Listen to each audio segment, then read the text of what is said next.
咁頭先咧，啱啱呢個車主咧就坐咗我自己嗰部 FL5，一坐完之後咧就即刻攝時間做咩咧？裝埋啲底架啦，裝埋最主要係呢個最新嘅緩衝膠。咁點解車主話想裝咧？平時呢架車咧雖然喺IX 系列裏邊咧係最好操控嘅一架啦，咁但係咧佢話佢老婆咧去農場道嘅時候咧都會覺得噏下有啲唔舒服。咁佢坐完我嘅車之後咧諗都唔諗，即刻裝晒。咁我哋睇下今日裝咗啲咩啦。首先咧就係佢呢個前底巴啦。咁呢啲都係負責強化車身嘅啫。咁到後邊啦，後邊咧因為中間係電池咧就冇得裝嘅，後邊咧佢都有一個後嘅底架嘅。咁揸起嚟咧架車咧就實淨好多。但係咧今日嘅重點咧都唔係淨係底架，仲有呢個緩衝膠。咁點解要裝呢個緩衝膠咧？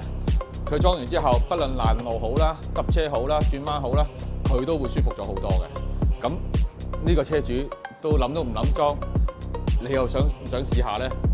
哇係，感覺好唔同 ，feel 到個底盤硬咗好多，架車結實咗好多，啲碎震都冇埋。你講出重點啦。真係啊，啲碎震都冇埋。以前真係震到上嚟嘅，而家真係減晒。呢個位係平時係震到跳，係啦。頭先一起圍我嘢已經冇咁惡頭。係啦，冇車你開始俾力。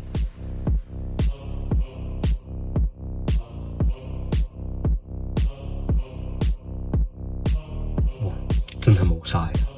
中頭啊嘛。係咯，同埋踩收臂咧，你踩落去冇踩得咁辛苦咯。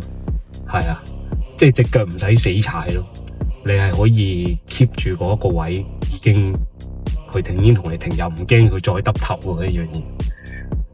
呢個千零蚊抵俾到爛啊嘛。係啊，呢個性價比高，極高，極高，真係極高。